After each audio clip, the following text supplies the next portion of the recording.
डालते हैं इसके अंदर। तो प्रधानमंत्री को तो इस देश की चिंता होती है ना, तो उन्होंने क्या करे।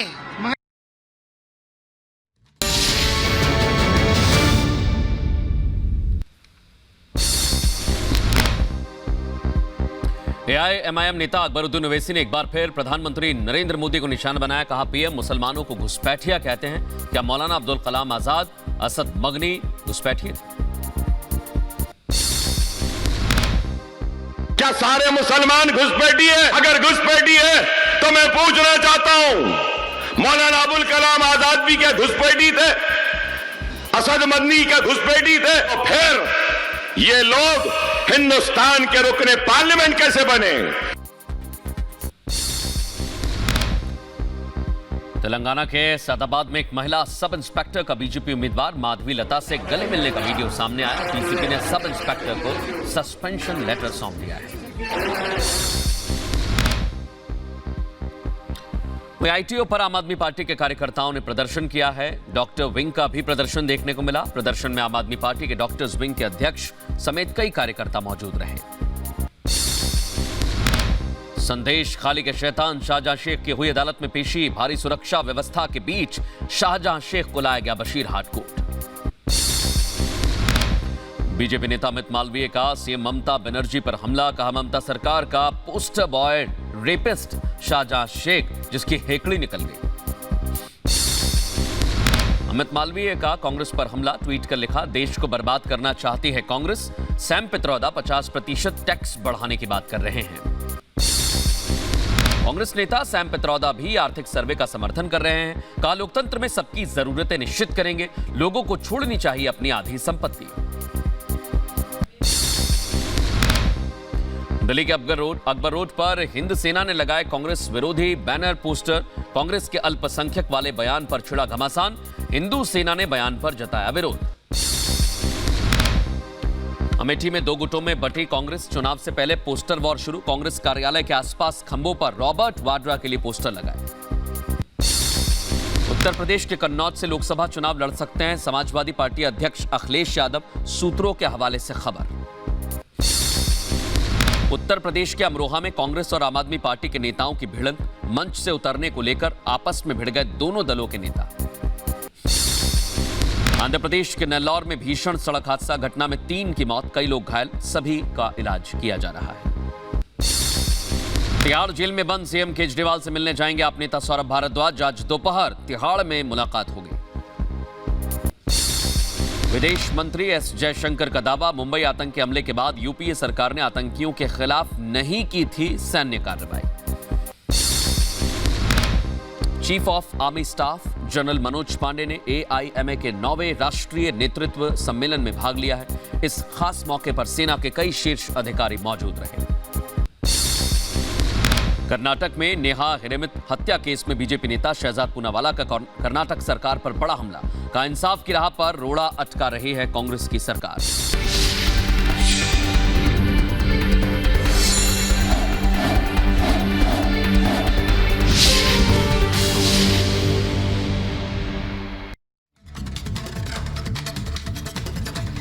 इसी बीच बड़ी खबर आपको बता दें, कांग्रेस नेता सैम पित्रोदा ने इकोनॉमिक सर्वे का समर्थन किया है। ये बड़ी खबर आपको बता रहे हैं। सैम पित्रोदा जिन्होंने इकोनॉमिक सर्वे का समर्थन किया है, कहा है कि लोकतंत्र में सबकी जरूरतें सुनिश्चित करेंगे। लोगों को अपनी आधी संपत्ति छोड़नी चाहिए। ये देखिए किस तरीके से कांग्रेस नेता सैम पित्रोदा ने ये कहा है कि लोकतंत्र में सबकी जरूरतें सुनिश्चित करेंगे और लोगों को अपनी आधी संपत्ति छोड़नी चाहिए।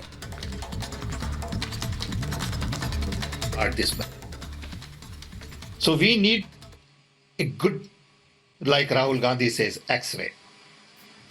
Nothing wrong in being rich, nothing wrong in accumulating wealth, but to what point?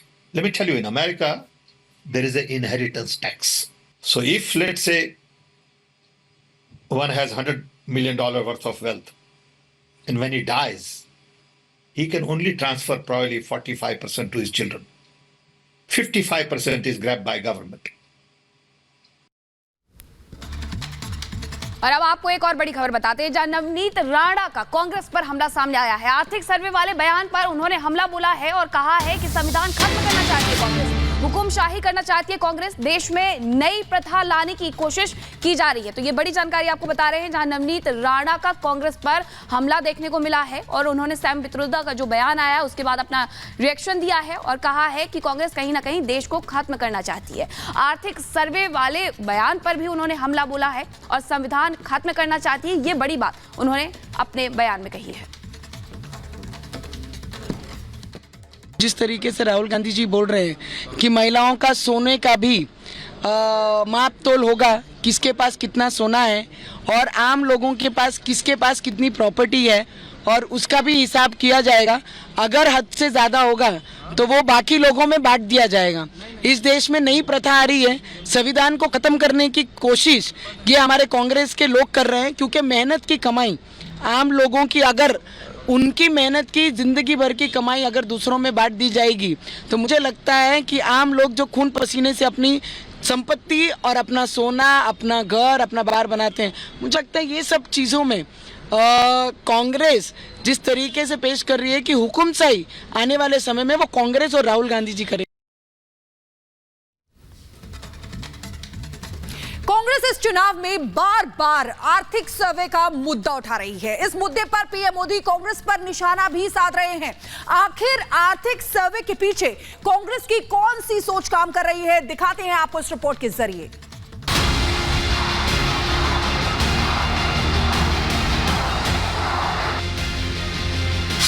He can only transfer probably 45% to his children. 55% is grabbed by government. कौन कितना कमा रहा है?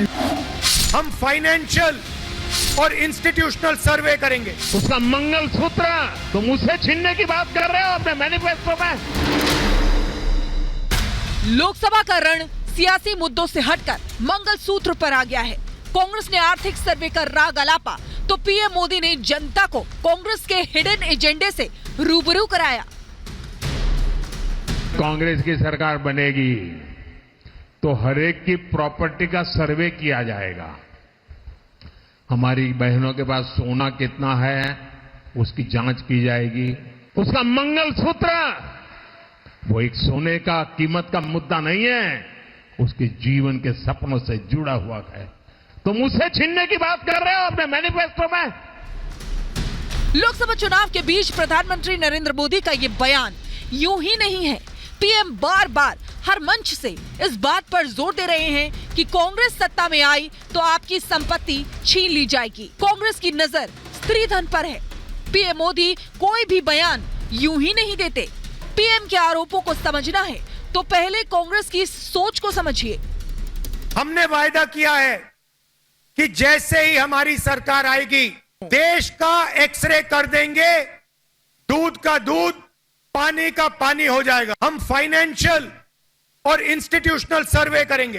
पूरी गिनती की जाएगी पूरे देश में कि कौन किस जाति की कितनी कितनी आबादी है, सिर्फ आपकी नहीं लेकिन सबकी, और कौन कितना कमा रहा है। सत्ता में आने के सपने देख रही कांग्रेस के मंसूबे क्लियर हैं। राहुल गांधी और प्रियंका गांधी एक सुर में इस बात पर जोर दे रहे हैं कि वो सत्ता में आएंगे तो सभी की संपत्ति का हिसाब लेंगे। कांग्रेस आर्थिक सर्वे के पीछे समानता के अधिकार की बात तो कर रही है, लेकिन वो ये नहीं बता रही कि आर्थिक सर्वे का आधार क्या होगा। आर्थिक सर्वे के नाम पर राहुल और प्रियंका की ये सोच आम आदमी के लिए परेशानी खड़ी करने वाली है। इस सोच के नतीजे कितने खतरनाक होंगे, ये समझने के लिए कांग्रेस नेता सैम पित्रोदा के इस बयान को भी सुन लीजिए।